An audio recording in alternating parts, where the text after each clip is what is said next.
آج بڑا پیارا موضوع ہے. آج اللہ کریم نے ایک شہر کی قسم ارشاد فرمائی ہے.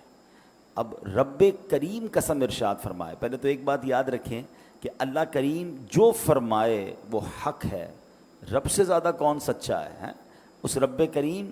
لیکن جب قسم ارشاد فرما دے تو اس کا مطلب یہ ہے کہ یہ بات کتنی امپورٹنٹ ہے اور کتنے مبارک شہر کی بات ہو رہی ہے. اللہ اکبر. دیکھیں ذرا سمجھیے گا, ہم کسی بات کو منوانے کے لیے, کسی بات کو یقین دلانے کے لیے ہم کہتے ہیں اللہ کی قسم ہیں, کیونکہ ہم مخلوق ہیں, رب خالق ہے. ہم غلام ہیں, اللہ مالک ہے. ہم رزق کے محتاج ہیں, رب عطا فرمانے والا ہے. تو ہم جب بھی قسم کھائیں گے اپنے سے بلند رتبہ کی قسم کھائیں گے نا, ہم کہتے ہیں اللہ کی قسم. اللہ اکبر. لیکن جب اللہ پاک قسم ارشاد فرماتا ہے تو یہاں یہ بات نہیں ہوتی, بلکہ اللہ پاک قسم ارشاد فرماتا ہے اس لیے کہ جس بات کی قسم کھائی جا رہی ہے سوچو وہ کتنی اونچی شان والی ہے, کتنی اہمیت والی ہے. اللہ قرآن میں فرماتا ہے وَمَنْ أَصْدَقُ مِنَ اللَّهِ قِيلًا, اور اللہ سے زیادہ کس کی بات سچی ہے. اب آپ سوچ رہے ہوں گے ایسا کون سا شہر ہے جس کی رب عز و جل نے قسم ارشاد فرمائی. اللہ اکبر. اب ذرا سنیے گا, اللہ کریم قرآن مجید فرقان حمید میں ارشاد فرماتا ہے شہر, سورت کا نام بھی بلد ہے. بلد کہتے ہیں شہر کو, اور یہ پارہ نمبر 30 میں ہے اور اس کی آیت نمبر 1 اور 2. اللہ ارشاد فرماتا ہے لا اقسم بہذا البلد وانت حل بہذا البلد. سبحان اللہ. اب اس کا ترجمہ کیا ہے؟ رب کریم قرآن مجید میں ارشاد فرماتا ہے, اب ذرا اس کا معنی سمجھیے گا, مجھے اس شہر کی قسم. ہائے ہائے ہائے, کون سے شہر کی؟ ابھی ذرا آگے سنیں گے. یہاں یہ قسم جو ارشاد فرمائی جا رہی ہے نا, اس کا مطلب ہے کہ اے محبوب مجھے کس شہر کی قسم؟ شہر مکہ کی قسم. یہاں بات ہو رہی ہے شہر مکہ کی. اور دیکھیں نا, یہ آج کل حج کے دن ہیں, دنیا بھر سے لوگ حج پر جا رہے ہیں اور خوشی خوشی احرام پہن کر اپنے رشتہ داروں سے مل کر سوئے حرم سفر کر رہے ہیں. حج کا سفر نصیب والوں کو نصیب ہوتا ہے. اب فلائٹس بھی شروع ہو گئی ہیں, بلکہ مکہ پاک حاجی پہنچنا بھی شروع ہو گئے ہیں. اللہ پاک سے ہماری بھی دعا ہے, ہمیں بھی یہ سعادت نصیب ہو جائے کہ ہم بھی احرام باندھیں, حرم پاک پہنچیں, کعبہ مقدسہ کی پرنور فضاؤں میں سانسیں لیں, کعبہ شریف کے نظاروں سے ہماری آنکھیں ٹھنڈک پائیں, کبھی ملتزم اور کچومیں, کبھی حجر اسود کے بوسے لیں, کبھی میزاب رحمت کے نیچے نفل پڑھنے کی سعادت ملے. اللہ کرے کہ ہمیں بھی منی, عرفات اور مزدلفہ کی مبارک ساعتیں نصیب ہو جائیں. خدا کی قسم جو منی کی وادی کی راتیں ہیں, ساری زندگی آپ بڑے سے بڑے 5 اسٹار ہوٹل میں رہ لیں, مگر جو ان خیموں کی راتوں کا لطف ہے, جو مزدلفہ کی پتھریلی زمین پر جب کوئی ٹینٹ بھی نہیں ہوتا, جب لاکھوں فرزندان توحید لبیک اللہم لبیک کی صداؤں کے ساتھ وہ رات گزارتے ہیں. اللہ اکبر. یہ لفظوں میں یہ مناظر بیان نہیں ہو سکتے. اللہ ہم سب کو نصیب فرمائے. اور سبحان اللہ, بڑی خوبصورت بات روایتوں میں ملتی ہے کہ حاجی کے لیے جو مزدلفہ کی رات ہے وہ شب قدر سے افضل رات ہے. اتنی مبارک رات. اللہ اکبر. عرفات کے دن کو لفظوں میں کیسے بیان کر دیں, جب سارے حاجی اللہ کی بارگاہ میں اپنے گناہوں کی معافی طلب کرتے ہیں. اور احادیث میں مضمون ملتا ہے کہ اللہ کریم اس دن سب کی بخشش فرما دیتا ہے. تو یہ ایسا سفر ہے کہ بس جب جب حج کے دن آتے ہیں نا تو بس دل تڑپ اٹھتا ہے, اور دل سے صدا کیا نکلتی ہے. یہ ذوالحجہ کا مہینہ آخری مہینہ ہے, اسلامی سال کا آخری مہینہ ہے. تو صلاۃ والسلام کا ایک شعر ہے نا, ذکر تھا آخری مہینے کا, تذکرہ چھڑ گیا مدینے کا, حاجیوں مصطفیٰ سے کہہ دینا, حاجیوں مصطفیٰ سے کہہ دینا, غم کے مارے سلام کہتے ہیں. اللہ ہمیں بھی جلدی جلدی حج کی سعادت نصیب فرمائے. یا خدا ایسے اسباب پاؤں, کاش مکے مدینے میں جاؤں, مجھ کو ارمان حج کا بڑا ہے. یا خدا تجھ سے میری دعا. ہمارے مقدر میں بھی حج لکھ دے, ہمیں بھی مدینے کی حاضری عطا فرما دے. تو اب سبحان اللہ قرآن کی آیت کی طرف آتے ہیں. لا اقسم بہذا البلد, مجھے اس شہر کی قسم. اس آیت میں اللہ کریم نے مکہ پاک کی قسم ارشاد فرمائی ہے. تو اب ذرا غور کیجئے کہ جب رب قسم ارشاد فرما رہا ہے یہ کتنا مبارک شہر ہوگا. اچھا, اب شہر مکہ کی قسم جب ارشاد فرمائی تو ہو سکتا ہے کسی کے ذہن میں سوال آئے کہ واقعی یہ تو بڑا مبارک شہر ہے, وہاں کعبہ ہے, وہاں حجر اسود ہے, وہاں مکہ میں نبی پاک کی ولادت گاہ ہے, وہاں جناب حضرت ابراہیم علیہ الصلوۃ والسلام نے اس شہر کو اپنایا, مقام ابراہیم ہے, وہاں حجر اسود ہے, وہاں منا, عرفات, بہت کچھ ہے. تو اس وجہ سے مکے کی قسم ارشاد فرمائی. نہیں, اب بڑی کمال کی بات کرنے جا رہا ہوں. اتنی مبارک چیزیں ہوتے ہوئے رب نے یہ نہیں فرمایا کہ اس شہر مکہ کی قسم جس میں کعبہ ہے, اس شہر مکہ کی قسم جس میں حجر اسود ہے, اس شہر مکہ کی قسم جس میں مقدس پہاڑ صفا اور مروہ کے ہیں, اس شہر مکہ کی قسم کہ جہاں منا ہے, جہاں مزدلفہ ہے. نہیں, اللہ نے آگے کیا فرمایا؟ وَأَنْتَ حِلٌّ بِهَذَا الْبَلَدِ. کون سا شہر مکہ؟ جبکہ تم اس شہر میں تشریف فرما ہو. اے محبوب, آپ اس شہر میں ہیں, اس لیے شہر مکہ کی قسم. آئے ہائے, یعنی محبوب کریم علیہ الصلوۃ والسلام, مکہ پاک کی فضیلت کی چیزیں بہت ہیں, مگر اس شہر میں جو سب سے زیادہ مجھے پسند ہے وہ یہ ہے کہ شہر پاک کی مٹی نے آپ کے قدم کے بوسے لیے ہیں. یہی وہ حوالہ ہے جس کی وجہ سے مکہ مکرمہ کی عزت میں اتنا اضافہ ہوا. اللہ اکبر. کیا خوبصورت بات سیدی اعلیٰ حضرت لکھتے ہیں, خائی قرآن خاک گزر کی قسم, خائی قرآن خاک گزر کی قسم, اس کفے پاک کی حرمت پہ لاکھوں سلام. اللہ اکبر. نبی پاک علیہ الصلوۃ والسلام کی شان ایسی ہے جس میں رب عز و جل نے قرآن میں صرف آپ کے شہر کی قسم نہیں کھائی, بلکہ آپ کی رسالت کی, آپ کے زمانے کی, آپ کی زبان مبارک سے نکلے ہوئے الفاظ کی, یہاں تک کہ آپ کے شہر پاک کی بھی قسم ارشاد فرمائی. اور یہی بات بریلی کے تاجدار اعلیٰ حضرت لکھتے ہیں کہ وہ خدا نے ہے مرتبہ تجھ کو دیا, نہ کسی کو ملے نہ کسی کو ملا. وہ خدا نے ہے مرتبہ تجھ کو دیا, نہ کسی کو ملے نہ کسی کو ملا, کہ کلام مجید نے کھائی شہا, تیرے شہر و کلام و بقا کی قسم. اللہ اکبر. یہ شان ہے مصطفیٰ کریم علیہ الصلوۃ والسلام کی. اب جناب ایک اور بات ذہن میں پیدا ہوتی ہے کہ نبی پاک علیہ الصلوۃ والسلام کو رب عز و جل نے مکہ پاک میں ہی کیوں پیدا فرمایا؟ اللہ تو رب العالمین ہے نا, وہ پاکستان کا بھی رب ہے, وہ یورپ کا بھی رب ہے, وہ افریقہ کا بھی رب ہے, وہ عرب ممالک کا بھی رب ہے, مگر اسپیشلی اپنے سب سے محبوب بندے کو مکہ مکرمہ میں پیدا کیوں فرمایا؟ تو کچھ انشاءاللہ شان مکہ بھی سنیں گے اور شان محبوب رب العالمین بھی سنیں گے. سنتے جائیے اور اپنا ایمان تازہ کرتے جائیے. تو اب اللہ عز و جل نے مکہ پاک کے لیے نبی پاک کی شان کیا ہے؟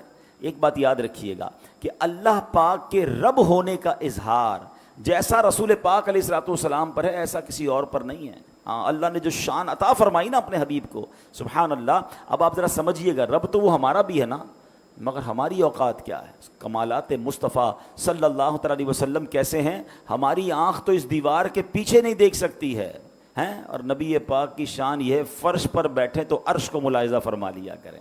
ہمارا ہاتھ یہ جہاں تک ہاتھ جا رہا ہے وہاں تک ہم چیزوں کو پکڑ سکتے ہیں, اس کے بعد ہمارا ہاتھ آگے کچھ پکڑ نہیں سکتا. مگر میرے آقا علیہ الصلوۃ والسلام کی شان یہ ہے کہ ہاتھ اٹھائیں تو جنت کے پھلوں تک پہنچ جایا کریں. سبحان, حدیث و پاک میں یہ مضمون موجود ہے. تو اسی طرح چند میٹر کے فاصلے سے ہمارے کان سن نہیں پاتے, دور سے کوئی بات کرے تو آواز زور سے بولو بھائی آواز نہیں آ رہی, ہماری اتنی سماعت ہے. اور سرکار دو عالم علیہ الصلوۃ والسلام کی شان یہ ہے کہ لاکھوں کلومیٹر دور کی آواز بھی سن لیں, بلکہ سب جانے دیجئے میرے آقا کی شان تو یہ ہے کہ بچپن میں جھولے میں ہیں اور اشارہ فرماتے ہیں اور چاند حرکت کرنے لگ جاتا ہے. چاند جھک جاتا جدھر انگلی اٹھاتے مہد میں. یہ کوئی کہانی کی بات نہیں. حضرت عباس رضی اللہ تعالیٰ عنہ نبی پاک کے چچا ہیں جو بعد میں ایمان لائے. وہ کہتے ہیں میرے ایمان لانے کی ایک وجہ یہ بھی بنی کہ حضور جب آپ جھولے میں تھے نا، میں نے آپ کو دیکھا آپ جب جھولے میں ہوتے تھے اور جدھر انگلی اٹھاتے تھے میں دیکھتا تھا چاند آپ کے اشارے پر حرکت کرتا تھا۔ حضرت عباس نے پیارے آقا علیہ الصلوۃ والسلام کو بتایا۔ کب بتایا؟ جب 40 سال کی عمر میں نبی پاک اعلان نبوت فرما چکے، اس کے بعد ہی مسلمان ہوئے نا حضرت عباس۔ 40 پلس ایج میں نبی پاک سے حضرت عباس کہہ رہے ہیں کہ آپ جھولے میں نے دیکھا تھا آپ جدھر انگلی اٹھاتے تھے ادھر چاند حرکت کرتا تھا۔ تو پیارے آقا نے یہ نہیں فرمایا کہ میرے چچا مجھے کیا معلوم اس وقت کیا ہوتا تھا، آپ نے فرمایا جی میں چاند سے باتیں کرتا تھا وہ مجھ سے باتیں کرتا تھا۔ صرف اشارہ نہیں، سرکار دو عالم علیہ الصلوۃ والسلام کی شان جھولے مبارک میں یہ تھی کہ چاند کی آواز سن لیا کرتے اور چاند سے گفتگو فرمایا کرتے۔ ایسے ہی نہیں، اعلیٰ حضرت نے شعر لکھا کہ چاند جھک جاتا جدھر انگلی اٹھاتے، مہد میں کیا ہی چلتا تھا، اشاروں پر کھلونا نور کا۔ تو ایسے آقا کہ جن کو رب نے اس قدر کمالات سے نوازا، سبحان اللہ۔ اب ذرا نبی پاک سے رب کا پیار دیکھیں۔ اللہ نے کئی مقامات پر قرآن میں کس طرح اپنے محبوب سے بات کی، رب کا، رب کا۔ رب کا کے معنی کیا ہے؟ فرمایا تمہارا رب، اے محبوب آپ کے رب نے فرمایا، اے محبوب آپ کے رب نے فرمایا۔ یعنی سبحان اللہ، اپنے رب ہونے کا اظہار جیسے اپنے محبوب علیہ الصلوۃ والسلام پر فرمایا، ایسا رب نے کسی کو نہیں فرمایا۔ کہیں فرماتا ہے اے محبوب آپ کے رب نے قرآن اتارا، آپ کا رب نعمتیں دیتا ہے، آپ کا رب حکمت والا ہے، آپ کا رب علم والا ہے۔ ارے رب العالمین ہے، وہ تو سب کا رب ہے، مگر سبحان اللہ رب عز و جل اپنی ربوبیت کا اظہار بھی اپنے محبوب علیہ الصلوۃ والسلام کی نسبت کے ساتھ کر رہا ہے۔ اس میں رب عز و جل کا سرکار دو عالم علیہ الصلوۃ والسلام سے پیار اور کس قدر یوں سمجھیے کہ کرم نوازی ہے وہ جھلک رہی ہے۔ شان ربوبیت کا جیسا اظہار سرکار دو عالم علیہ الصلوۃ والسلام پر ہوا، ایسا کسی اور پر نہیں ہوا۔ اب سبحان اللہ، یہ تو ہو گئی شان مصطفیٰ نبی پاک کا مقام۔ اب یہ جو مکہ ہے یہ کتنی مبارک جگہ ہے، سبحان اللہ۔ دیکھیں نا، رب تو ساری کائنات کا رب ہے، مگر رب نے اپنے رب ہونے کا شہر مکہ کی طرف کیسے اظہار فرمایا۔ رب قرآن میں فرماتا ہے رب ہذہ البلدہ، اس شہر مکہ کے رب، یعنی رب نے اپنے آپ کو مکے کا رب فرمایا۔ اس سے پتہ چلتا ہے کہ اللہ پاک کی ساری زمین پر شان ربوبیت کا جو اظہار ہے وہ جیسا مکہ پاک پر ہوا ہے ایسا کسی اور شہر پر نہیں ہوا۔ یہ مکہ ہی تو تھا جو بالکل بے آباد تھا، یہاں پانی کا نام و نشان نہیں تھا، یہ بنجر زمین تھی، یہاں پرندہ بھی پر نہیں مارتا تھا، مگر جب رب نے اپنی شان ربوبیت کا اظہار کیا، بہت ہی فضیلت والے نبی اپنے دوست حضرت ابراہیم علیہ نبینا علیہ الصلوۃ والسلام کو کیا حکم دیا کہ اپنے دودھ پیتے بچے اور بی بی ہاجرہ اپنی زوجہ کو اس بیابان میں چھوڑ کر آ جاؤ، اور اللہ اکبر، پھر ایسا پیارا چشمہ جاری ہوا۔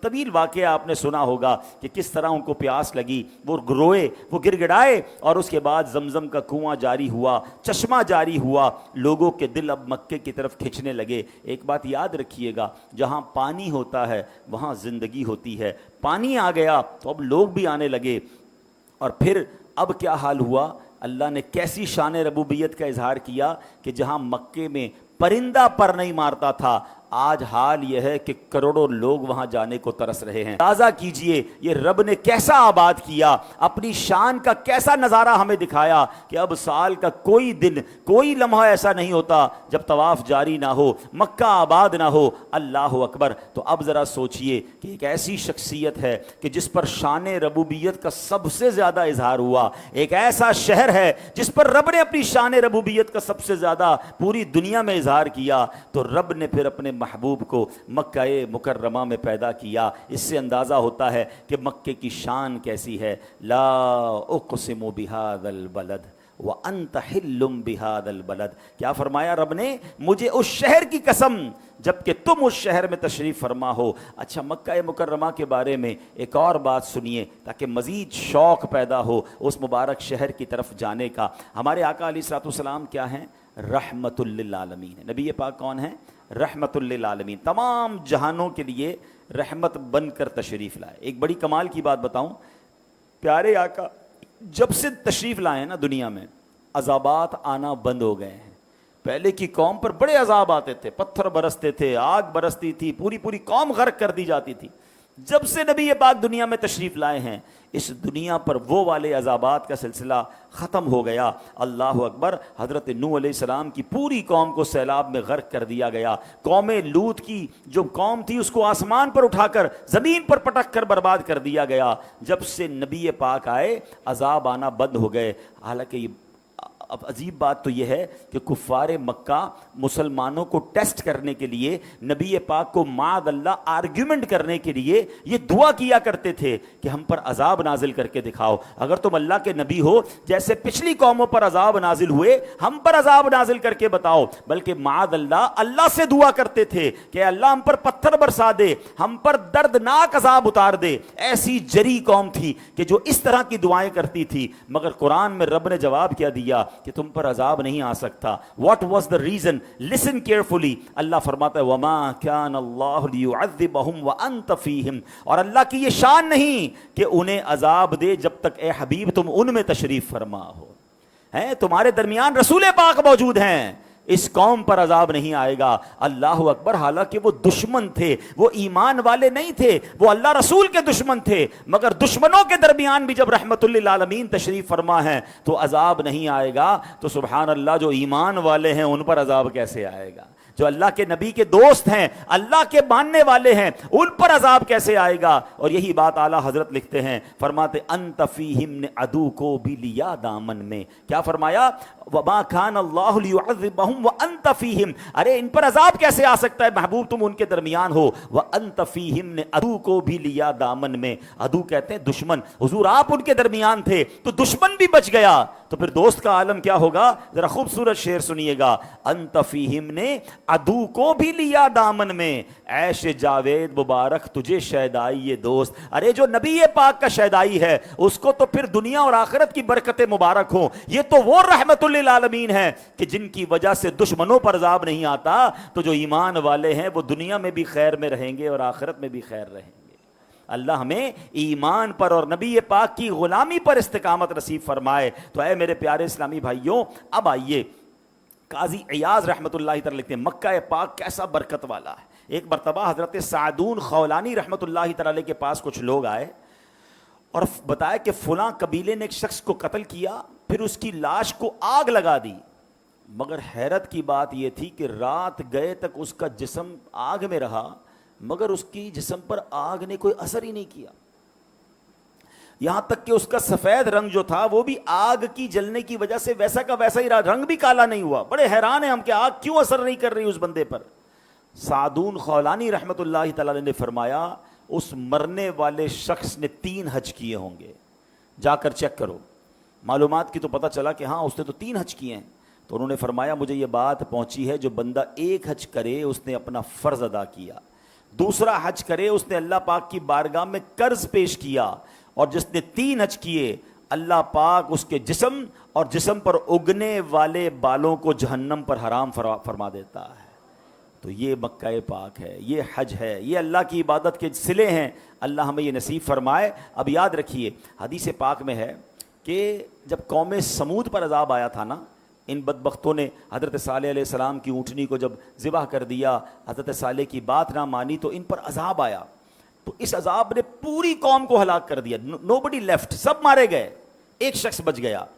صحابہ کرام کو بڑی حیران ہوئی کہ حضور وہ کون ہے، وہ کیسے بخش گیا؟ نبی پاک نے فرمایا اس کا نام ابو رغال تھا. وہ اس وقت مکہ پاک میں تھا، قوم سمود کا بندہ تھا، مگر اس وقت مکہ پاک میں موجود تھا. ساری قوم تباہ کر دی گئی، اس بندے پر عذاب نہیں آیا کیونکہ امن والے شہر میں تھا. فرمایا لیکن جیسے ہی وہ مکہ پاک سے باہر نکلا اس کو عذاب نے گھیر لیا اور وہ بھی ہلاک ہو گیا. جب تک مکے میں تھا رب کا عذاب نہیں آیا.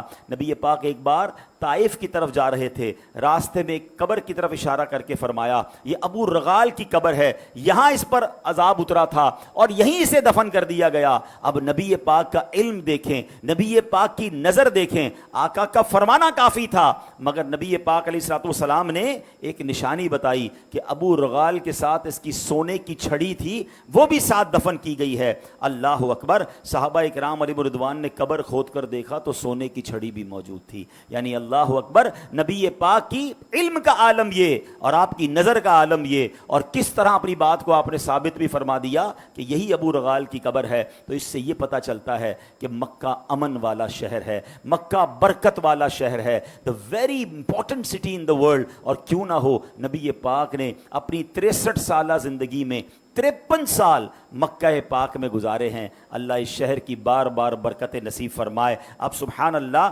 چونکہ حاجی حج کو جا رہے ہیں، میں ذرا تھوڑے سے حج کے فضائل بھی بیان کر دوں، اور اس میں میری ایک اور نیت بھی ہے کہ یہاں بھی بہت سارے ہو سکتا ہے ایسے لوگ ہوں، میری وائس جو ویڈیو دیکھ رہے ہیں اس میں بھی ایسے لوگ ہوں جن پر حج فرض ہو چکا ہے اور جو حج نہیں کر رہے یا ڈیلے کر رہے ہیں۔ یہ اہم فرض ہے، اس میں تاخیر نہیں کرنی چاہیے۔ پہلے فضیلت سن لیں۔ اللہ کے حبیب علیہ الصلوۃ والسلام فرماتے ہیں جو بندہ کعبہ شریف کا حج کرے اس دوران نہ فحش باتیں کرے نہ ہی گناہ کا کام کرے۔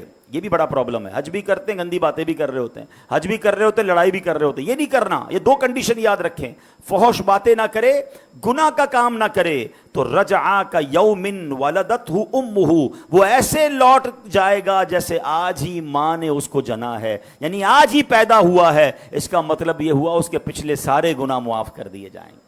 ایک اور جگہ نبی پاک فرماتے ہیں، بخاری شریف کی حدیث ہے، العمرۃ الی العمرۃ کفارۃ لما بینہما، اے عمرہ کرنے والوں تمہیں بھی مبارک ہو، اللہ توفیق دے تو جایا کریں۔ ادھر ادھر ساری دنیا گھومنے جاتے ہیں، نہیں جاتے تو مکہ پاک اور مدینہ طیبہ نہیں جاتے۔ سنیے حدیث پاک، بخاری کی حدیث ہے، ایک عمرہ دوسرے عمرے تک کے درمیان کے گناہوں کا کفارہ ہے۔ والحج المبرور لیس لہ جزاء الا الجنہ، اور مقبول حج کی جزا صرف اور صرف جنت ہے۔ تو اللہ ہمیں عمرے اور حج کی سعادت نصیب فرمائے۔ اب یہاں ایک اور پرابلم ہے، حج فرض ہے اور لوگ ڈیلے کر رہے ہیں، بچی کی شادی کر لوں، پہلے ذرا کاروبار سیٹ کر لوں، ابھی ذرا نیا گھر بنا لوں، پھر حج کو چلا جاؤں گا۔ نہیں، اب حدیث پاک سنیے۔ ایک طرف تو آپ نے حج کے فضائل سن لیے نا، ایک اور فضیلت سن لو۔ میرے آقا علیہ الصلوۃ والسلام فرماتے ہیں، حاجی اپنے اہل خانہ میں سے 400 افراد کی شفاعت کرے گا، اور حاجی گناہوں سے ایسے نکل جاتا ہے جیسے کہ اس کی ماں نے اسے جنا ہو۔ اپنی نہیں، اپنے خاندان کے 400 لوگوں کی بھی شفاعت کرے گا۔ تو یہ اتنا مبارک سفر ہے۔ تو اگر حج فرض ہو گیا ہے، اس کو ڈیلے نہ کریں، کہ ہمیں نہیں پتا ہم حج سے پہلے ہی نہ مر جائیں۔ فرض ہو گیا فوراً ادا کریں، کیونکہ حدیث پاک میں آتا ہے جس کا مضمون ہے کہ جو استطاعت کے باوجود حج نہ کرے، آقا فرماتے ہیں مجھے کوئی پرواہ نہیں وہ عیسائی ہو کر مرے یا یہودی ہو کر مرے، یعنی اس کے ایمان پر خاتمہ نہ ہونے کا خوف ہے۔ کئی ایسے لوگ ہیں جو کہتے ہیں ابھی تھوڑے عرصے بات کر لیں گے، پھر کوئی ایسی بیماری آ جاتی ہے، پھر کوئی ایسی مجبوری آ جاتی ہے، کاروبار ڈاؤن ہو جاتا ہے، پھر اور مشکل ہو جاتا ہے۔ فرض ہو گیا ہے، بالکل سارے کام چھوڑیں، پہلے فرض حج کریں۔ یہ بھی لوگوں کے ذہن میں جب تک ماں باپ حج نہیں کرتے اولاد حج نہیں کر سکتی، نہیں، اگر اولاد پر حج فرض ہو گیا ہے، بے شک ماں باپ نے حج نہیں کیا، اس کو اپنا حج فرض ادا کرنا ہوگا، یاد رکھیے گا۔ ہاں، نفلی حج میں اپنے والدین کی اجازت ضروری ہے، باقی معاملات ضروری ہے۔ فرض حج کے لیے اگر مجھ پر فرض ہے تو میں نے حج پر جانا ہوگا۔ اور پیارے اسلامی بھائیوں، اس میں تاخیر نہ کریں۔ اور یہاں ایک عشق والی بات بتا دوں، پہلے تو اتنے مکے کے فضیلتیں سنی ہیں، اس مبارک شہر میں چلے جائیں گے، مدینے میں آقا کی بارگاہ میں جائیں گے تو مسئلے ویسے ہی حل ہو جائیں گے۔ تو عشق والی بات یہ ہے کہ اگر آپ کسی پرابلم کی وجہ سے حج پر نہیں جا رہے نا، تو پھر تو جلدی حج پر چلے جائیں۔ کیوں؟ مٹتے ہیں جہاں بھر کے آلام مدینے میں، بگڑے ہوئے بنتے ہیں سب کام مدینے میں۔ ارے مکے مدینے جائیں تو صحیح، اللہ رسول کی بارگاہ میں جائیں، ویسے ہی مسئلے حل ہو جائیں گے۔ اور ایک اور حدیث پاک جس کا مضمون ہے، حج کرو غنی ہو جاؤ گے۔ جو لوگ کہتے ہیں نا یار اتنے پیسے خرچ ہو جائیں گے، ارے حج کرنے پہ تو اور اللہ عطا فرماتا ہے۔ تو جو استطاعت رکھتے ہیں، ہاں ایسا نہیں کہ غریبوں پر بھی حج ہے، جس کی استطاعت ہے، جو یہ مال رکھتا ہے، اس کی تفصیل ہے، سفر کی طاقت بھی رکھتا ہے، واپسی تک گھر والوں کا اس کے پاس توشہ بھی ہے، گھر والے بھی خیر سے اس کے استعمال کرتے رہیں گے، جو تفصیل ہے وہ ساری دیکھ لیں۔ لیکن اگر آپ پر حج فرض ہے، پلیز ڈو ناٹ ڈیلے، آپ حج کیجئے. اگر اس سال حج کے فارم وغیرہ نہیں بھر سکتے تو آپ پکی نیت کر لیں کہ اگلے سال آپ نے حج ضرور کرنا ہے. اللہ کریم ہم سب کو آئندہ سال حج کی سعادت نصیب فرمائے، حرمین طیبین کی حاضریاں عطا فرمائے.